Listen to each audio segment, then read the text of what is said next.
Here I am again, same suit. Getting tired of seeing this suit.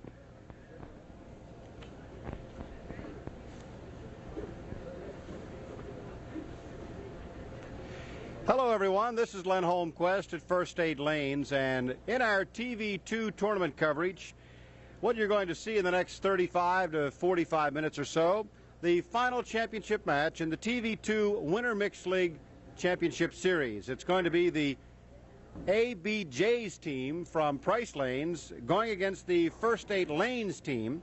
Making up the First State Lanes team, Arlene Witkowski, Don Trumbore, Lois Johnson, and Gary Trumbore. Now, for the ABJs from Price Lanes, it'll be Ann McConaughey, Jerry McDonald, Beverly Maxwell, and Bob Stewart. It's one game, a $200 differential between the winners and the losers, and we'll be back with the match in just a moment. To give her a cue. Okay.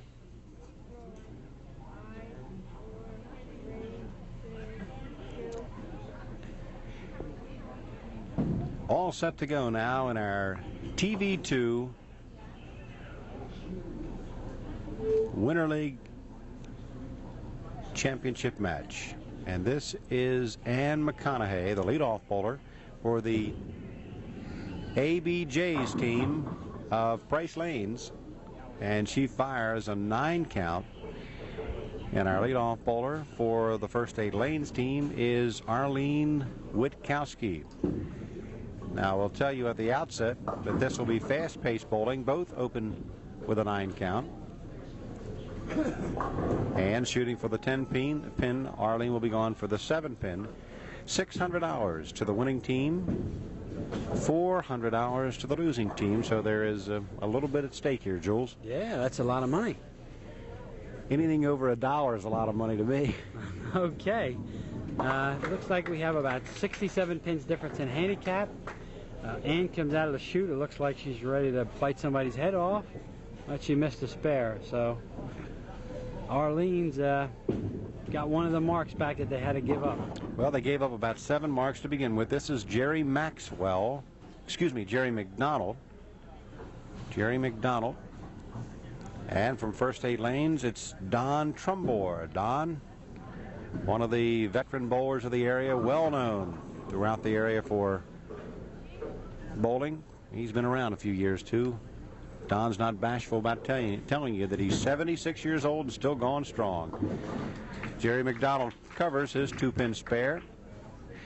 Don with a 3-pin spare to shoot at, the 1, 3, 6. As soon as we get a chance to identify all of our bowlers, and he covers it, we can talk a little bit more about the TV2 leagues. This is Beverly Maxwell. Beverly Maxwell is a single receptionist.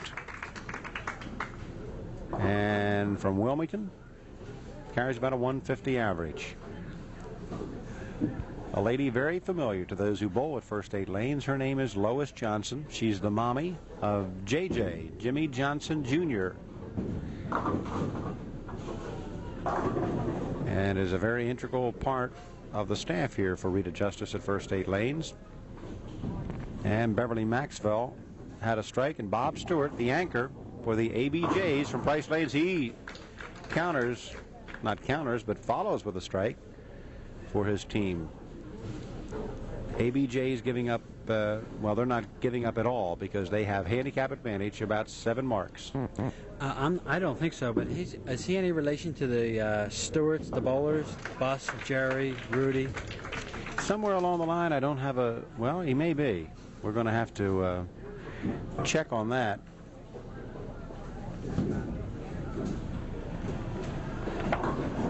They tell us no, he's not. And here is the anchorman, Gary Trumbore, for First State Lanes. Now, we can talk a little bit about the qualifying as Arlene Witkowski bowls in the 2nd frame. Now, during the Winter League,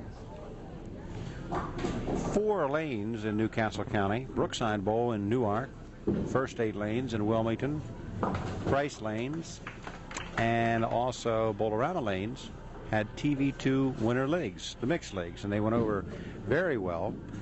And we got to the semifinals of league play, and they all congregated at Bolorama Lanes, and when the pins had stopped falling, there were 8 teams that bowled in the semifinals, or at least 8 teams that are going to make money from the semifinals and finals. The 8th place team consisted, well, they called themselves No Names: Bob Hill, Joyce Marion, Buzz Taggart, and Dottie Hill. In 7th place, 1144, the team, as Don gets a rise out of the crowd, leaving the 1 pin, got them all, almost a backup strike for Don. The 7th place team, 1144, the name of the team, Donna Conaway, Dean Christmas, Maurice Twyman, and Don Gibson. Finishing in 6th place in the semifinal roll-offs, Bill Blanchfield, Linda Blanchfield, Diane George, and Ralph Barton, the Magic team. In 5th place, the 4 aces, Janet Domain, Tina Domain, Richard Scout, and Jim Murphy. The 4th place team, known as the Lucky Four, Perina Sprigger, Jim Eskridge, Sarah Ash, and Jim Sprigger. And finishing in 3rd place team, the Bolorama Pro Shop team of Gene Simmons, Eddie Willis, Fast Eddie they call him, Ruth Whitlock, good strike for Lois Johnson, and Bill Healy. And they took home $200. The winning team in this match will take home $600, $150 per bowler. The losing team to receive $400, a tidy bit of money. Gary Trumbore, the anchor for the first 8 lanes team. Solid 10. After 2 frames, the first state team is down by about 70 pins. In other words, we're right where we started. Well, it's a little bit more. We started at 67. It looks like they have another mark, like 75 or something. Gary looks in dismay and watches as his ball goes running by.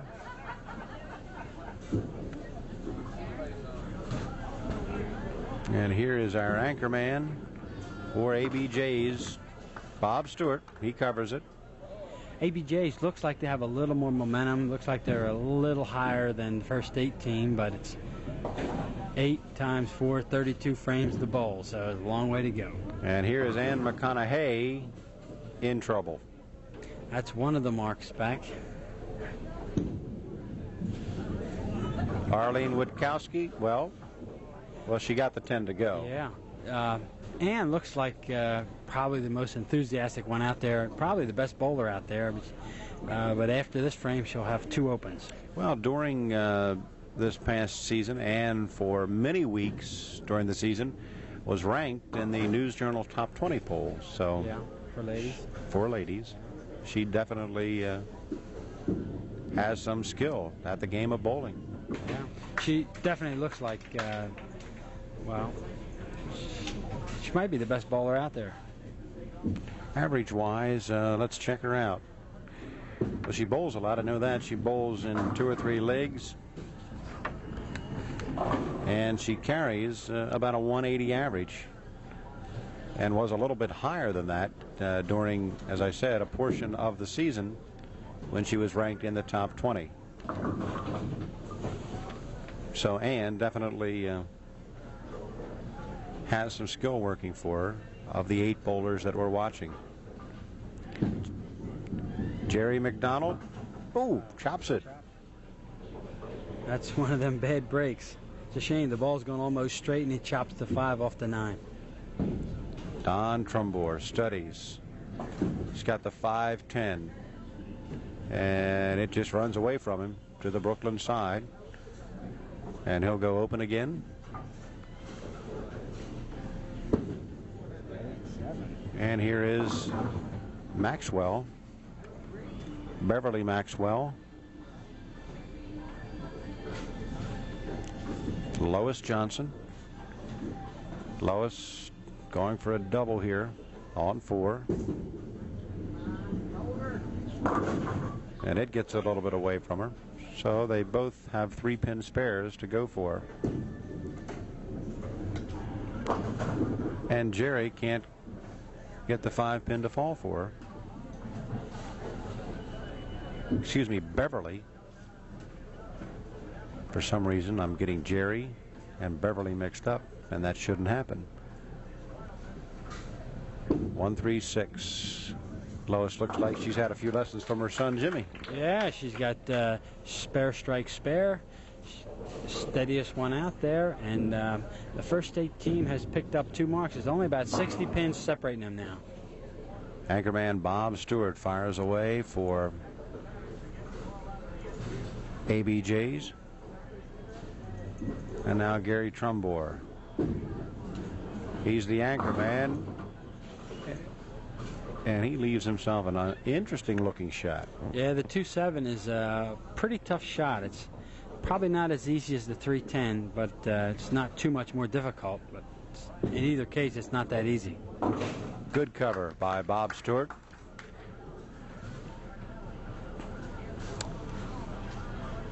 And we're going to take a break here in just a moment. As Gary goes for the 2-7, takes out the 5 also. Good cover on the spare, and we'll be back with more in just a moment.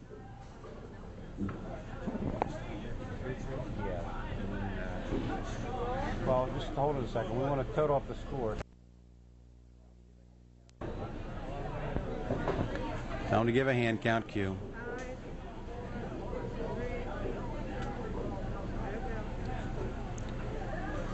Len Holmquist along with Jules Falcone as we continue in our TV2 Winter Mixed League Championship match. This is Arlene Witkowski. And moving into the 4th frame, she's our leadoff bowler for First State Lanes and gets a late falling pin for a strike.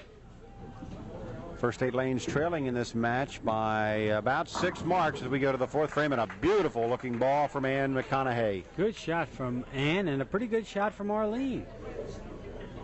Both of them are ready to go here after the commercial. I think they were doing their exercises in between. Well, we had a 6-mark differential. If someone on either of these teams could catch fire and start stringing 2 or 3 strikes together, it could be a big difference, Jules. Yeah, that's all it takes in a team match. You get a couple players going pretty good.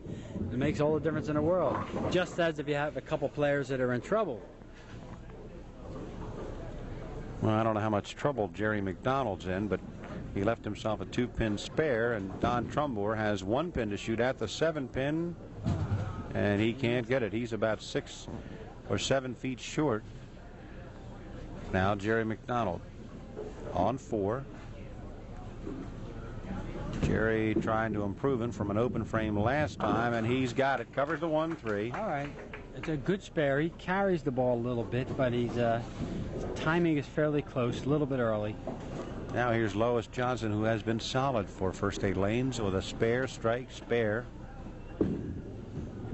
Lets it out. And she's got herself another strike. She was so proud this past season when she hit for her first ever 600 series. She looks like she'll be bowling a lot more. Her form is pretty good. She could use her legs a little bit more, but her form's good. Her swing's full. She looks like a good bowler. Beverly Maxwell is up for ABJs.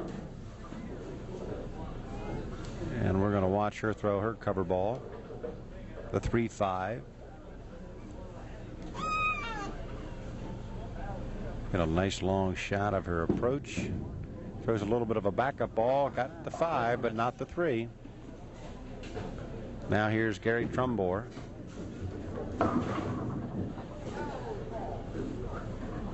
Didn't kick it hard enough. Yeah, he throws a little bit too hard. His timing's early, and he really drags the ball into the downswing. It makes it tough to be consistent. Bob Stewart. Now they're moving along at a very fast clip here. We are finishing up the 4th frame. Gary covers his spare. Now it'll be up to Bob Stewart.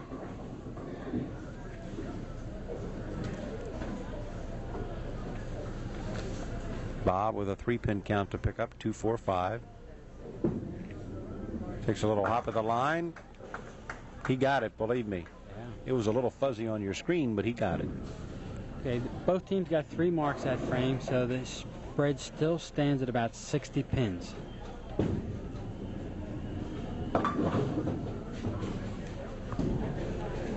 Ann McConaughey leaves herself another split. She's been in trouble the whole match. She keeps all the balls in play. That one was a little high. Arlene, You're talking about Arlene, right? Yeah. Arlene, Ann's was high. Arlene's was a little wide, but she's had all the balls in play, and she's doing a very respectable job. In the semifinals, Arlene shot a 535. Yeah. She's a 160 bowler, 163, but she keeps all the balls in play. She might even be better than that when you get a critical situation. Here's Jerry McDonald, a 147 average bowler.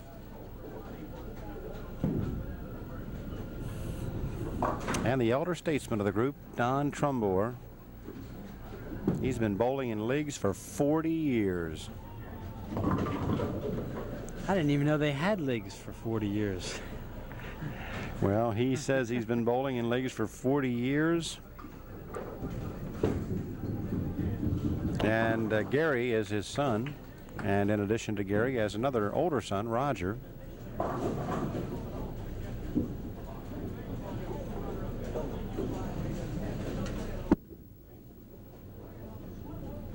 Hold it. All right. Good cover by Don Trumbore. Hey, a little bit about this lady. Her name is Beverly Maxwell.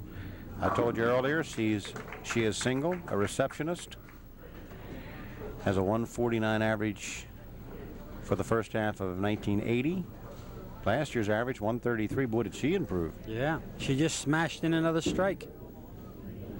A friend got her interested in bowling, and she's been bowling in league play for about 4 years. Her anchor, Bob Stewart, now on 3. Well, he throws a solid ball, but he leaves himself a solid wide split. Very tough shot. It's probably 20 to 1 for anybody under 170 average. Here's Lois Johnson, and that's her first open. Yeah. She had a spare, a strike, a spare, a strike, and now her first open. Yeah, it seems like she's having a little trouble with this 4 alley. She got a 7 and a spare, a 7 and a spare, and now a 4 and an open. He almost made that. Yeah, Bob went forward very strong. Didn't quite make it. And Gary trying to get them all. Gary, of course, has been connected with the TV2 tournaments and the TV2 television program since its inception, and as a key member of the TV2 staff for Rita Justice here at First State Lanes.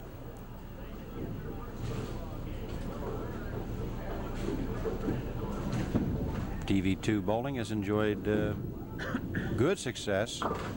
I know during the summer months here, Bowlerama Lanes, well, I bowl in a TV2 league, and I enjoy it on Wednesday nights at Bowlerama. And Lenny Perenni and his staff did very well. 46 teams in the TV2 bowling. Is that right? That's really good. 12 teams on Monday night, 14 teams on Wednesday night, and 20 teams on Thursday night. And First State Lanes has TV2 bowling in the summer. And also Brookside Bowl with TV2 bowling leagues in the summertime. So we've got a summer league roll-off coming up as well here on TV2. And, of course, a great big banquet at the end of the summer. Ann McConaughey. And really struggling here. She has had nothing but splits. She has had 3 splits in the first 6 frames. Don Trumbore, yeah. Easy ball. She missed a spare in the first frame. She should be the toughest one on that team, and she's having a lot of trouble. So it just goes to show you, even good bowlers have problems. And here's a young fellow who is A rising bowler, Jerry McDonald, average is only around 150 and smacks a solid strike. He's only been bowling for a year.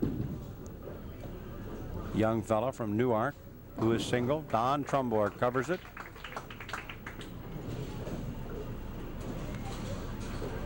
Only a couple of marks separate these teams after 5 frames, and we're in the 6th, midway through the 6th frame.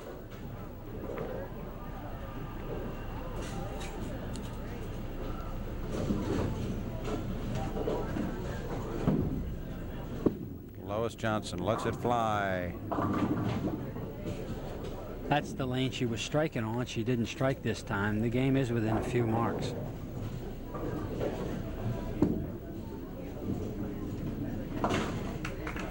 Jules, you know, there's been an awful lot of talk lately about lane conditions in and around the Newcastle County area. It seems that the tremendous scoring that we've enjoyed for the past couple of seasons in Winter League play has come down a peg or two. The American Bowling Congress representatives were in the area. In fact, I know they held a lane dressing clinic at Price Lanes, and they're trying to bring things back into a more definite perspective as far as not giving the bowlers so much advantage by outstanding lane conditioning. Your opinion? I have a ton of opinions on this subject. Anyway, the block condition is what they're trying to control. A block condition is where the oil is located in the center, and then the outside about 10 boards is completely dry. So a bowler who understands that can take advantage of the edge, which means as the ball is up into the oil, it stops hooking, and as it gets wider, it hooks back harder. So everything is more or less funneled into the pocket. The problem, not the problem, but the situation that nobody seems to recognize, including the ABC, is that the blocked lanes conditions wouldn't be as much of an advantage if the pins were solid, if the pins were like they were 20 years ago. The pins have, since 1960, have progressively got a larger void in the lower half of the pin, which makes it fly. If, in fact, they had the block and they had a solid pin, the scores wouldn't be as blatantly as bad as they are right now, because you would still need a quality execution. So what you're saying really is it's not all the condition, and it's other aspects of the game of bowling as well. Yes, the block lets the bowler take advantage of the very weak pin.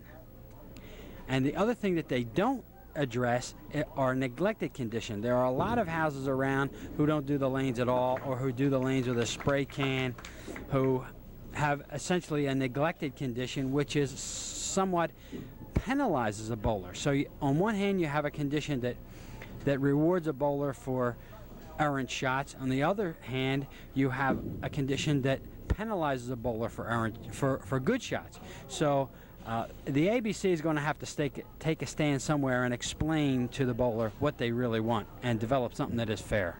Well, let me ask you, how would you go about, let's put it this way, how would you go about making all of the lanes adhere to a proper condition, bringing up the bad condition to good and bringing down the great condition to good? Well, it's tough to enforce it, but what the ABC almost has to come up with, they have to change the way the lanes are done if you understand the way a lane is, you have the wood, and then you have lane finish, which its only function is to protect the wood, and then you put oil on the lanes, which its only function is to protect the lane finish, which ultimately protects the wood. Now, what you have to do, you have to change the lane finish to factor in the right friction quotients, which would mean from, say, the foul line to the splices, the lanes were pretty slick. But you wouldn't have to depend on the oil. So you could put a substance, say something mixed with a Teflon or a silicone, that would be part of the lane finish. And then, say for the next 15 or 20 feet, the friction coefficient would be a little bit different, and then toward the end of the lane there would be a little more friction. So you would get a consistent finish on every lane. All they would have to do is wipe off the dirt. Speaking of finish, we'll be back to finish our championship match. We'll tell you what the score is when we return in just a moment. I could do that. I could do.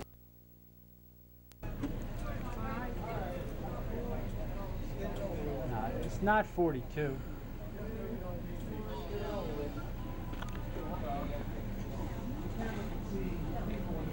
We are back and moving into our the final stages of our championship match, Jules, and it's a close battle.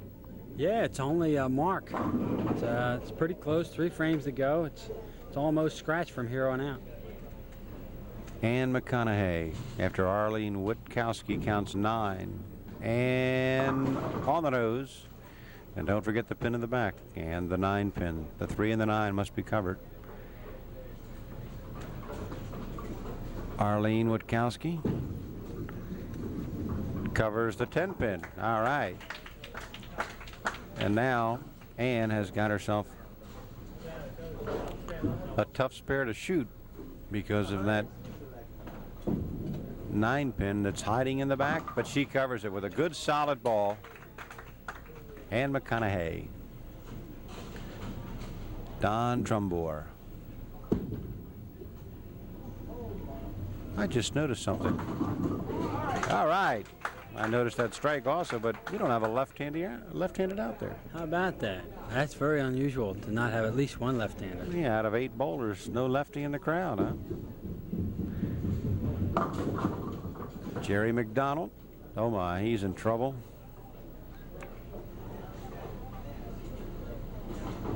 Lois Johnson with a spare up in the 7th, rolling here on 3 in the 8th. Lois was earlier doing quite well on the left lane, but has lost her mark a little bit. Jerry, of course, with a very difficult 6-7, and he's shooting for it but can't get it to cover.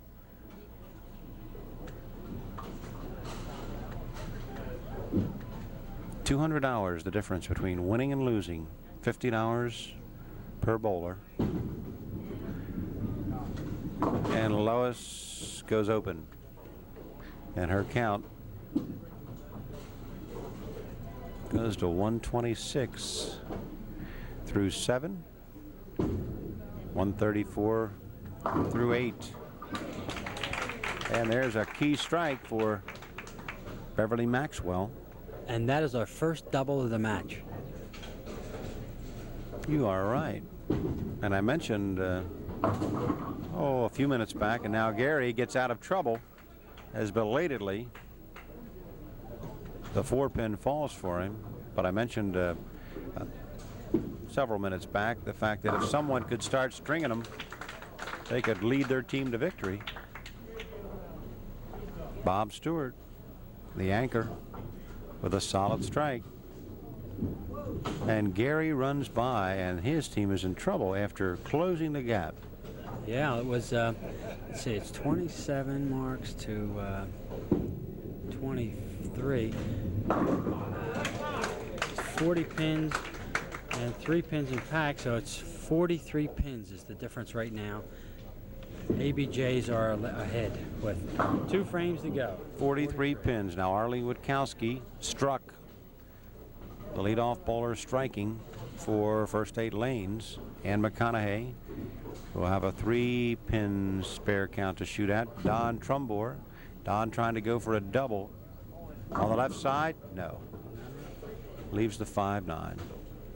It's a good thing to notice here. The make your spares and you'll be in the game all the time. As soon as you miss a few spares, somebody's going to catch you. And covers her spare. Now it's up to Don. And the bowlers have slowed their own action as they know it's a tight ball game going into the last couple of frames, and that is a tough break. Tough break for first 8 lanes as Don picks the 5 off the 9. Jerry McDonald, first-year bowler. Trying to get up to the pocket. Cannot quite make it to the head pin. Watch Lois set here right before she shoots. There she sets. Had a good strong game going early, but has tailed off here. Yeah, but she's still doing all right for a 160 bowler. She's still bowling a little bit ahead of her average. And Jerry covers, and that will force Lois to cover, or the First Aid Lanes team will continue to lose count, and she does not cover her spare. Yeah, that's a shame. I threw a few balls out there a little bit earlier. The pair is drying out, and they are pretty tricky. Beverly Maxwell gets a 5 count on a double. Yeah, that gives away half the double.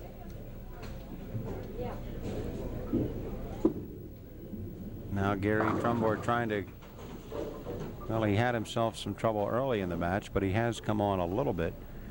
But Lois is the leading bowler average on total pin count on her team. Yeah, unless Gary makes a spare. Good spare. By Good. Big one. Good one. They picked up a couple more marks this frame, so the difference is probably around 60 pins right now. ABJ's is leading First State. And you're telling me right now, as we move into the 10th frame, after Bob Stewart completes, throws his 9th frame ball here, and he's going to have to cover it with a second shot for the 5-pin. The ABJs are going to win it. Well, 6 marks. You have 4 bowlers, so you're going to have if you get 4 doubles, and you get a little help from ABJs, still possible, but it's getting bleak. All right. ABJs bowling out of Price Lanes. Ann McConaughey, Jerry McDonald, Beverly Maxwell, Bob Stewart on their way to the TV2 Winter Mixed League Finals Championship. And Ann covers it.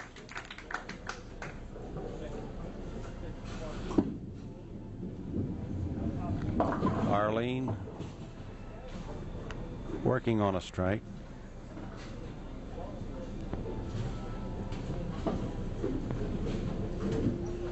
If you had to give credit to this victory to any one member of the ABJs, and of course bowling is not only an individual sport, but it's also a team sport, but individually you have to bowl well to give your team any shot at all. Who would you single out, Jules? Well, according to the score, Beverly has 149 through 8 and a spare, so if she gets say a strike spare, she'll have 189, which is 40 pins over her average. She would have to be the one who is the catalyst. Yes, the catalyst, or the MVP, as they say in super sports. Arlene Witkowski is going to roll her final ball, and she's going to finish up with a 168, and that's just slightly above her average, so she has acquitted herself well. Yes, that's right. Ann McConaughey finished her game at 143, which was off her game considerably. So where she was off, Beverly certainly did her part in picking Ann up and the rest of her team up.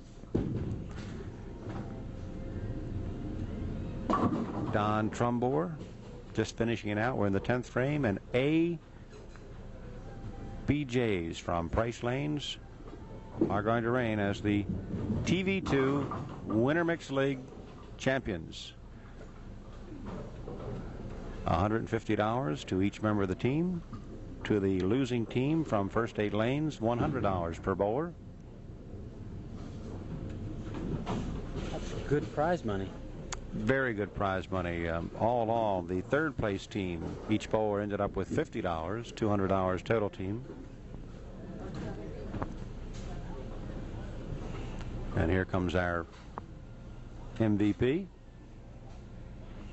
Let's see if she can close out with a big count. Looks good. The 5-pin won't go. Someone yelling over to her, out of trouble. Well, the team really got out of trouble with a good showing in the 9th frame, really. That's right. Whole team's marking. Let me see if the team's above their average.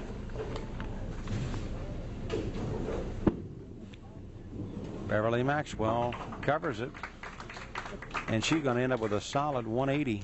Yeah, almost 188 if she strikes. The team is bowling just a little over their average. Again, like I said, the conditions are a little bit tougher right now, so that's a good game. Lois Johnson. Lois is going to end up in the 150 range, well, possibly low 160s with a good count. Right around her average. Good finishing strike from Beverly Maxwell, who ends up with a 188. Good game. And this one was tucked away in the 9th frame, or I should say solidified in the 9th frame by the winners, ABJs from Price Lanes. Here's their final bowler, Bob Stewart, the anchor.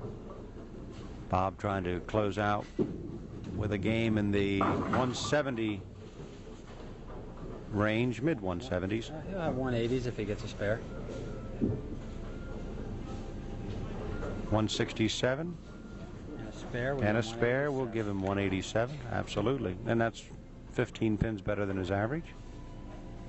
He's got to be happy with his performance.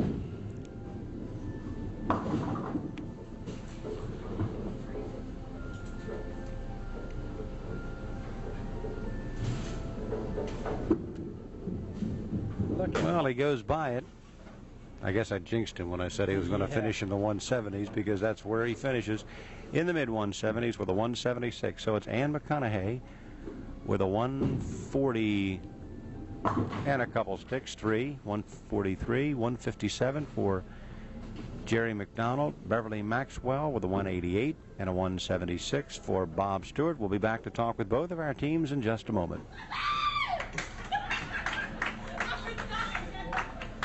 Ann McConaughey. Right. There's always a hay on the end. All right. Beverly Maxwell and Bob Stewart. Bob, you did a pretty good job as anchor there. I jinxed you. I said you're going to shoot 170s and about the 170s, and Jules said no, he's going to finish in the 180s if he covers the spare. You missed it, so we got you in the 170s. But anyway, Jules, do you have some checks for our and plaques for our championship teams? Team, $150 to each member of the winning team, and of course the winning championship plaque. And all I can say now is that, are you bowling in a TV2 Summer League? No. You're not. You should be out and get out and join one right away. Okay. How about next winter? You're gonna get in one next winter. Right. Okay, fine. We hope you've all enjoyed our championship match here. The TV2 Winter Mixed League Championship title goes to the ABJs from Price Lanes. And for Jules Falcone and all the members of our winning team, this is Len Holmquist. Until the next time, make sure that you do your bowling at a TV2 Bowling Fun Center. Bye-bye. Well, we are back now to talk to our runners-up in the TV2 Winter Mixed League Championship Finals, the First 8 Lanes team. And Arlene, I know you had a tough going, but what the heck? You came in second. It's worth $100. That's not too bad, is it? No, I'll take that any day in the week. Okay, I want to identify the members of the team on camera again. Don Trumbore, Arlene Witkowski, Lois Johnson, who bowled extremely well early, but you had troubles at the end there, didn't you, Lois? Sure did. Okay. Do you take lessons off your son, Jimmy? Yeah, I wish I could. Okay. And anchorman Gary Trumbore and Jules Falcone, I know you have something for these people. Our runner-up checks of $100 each. Thank you. And we'll be back to talk with our champions from Price Lanes in just a moment.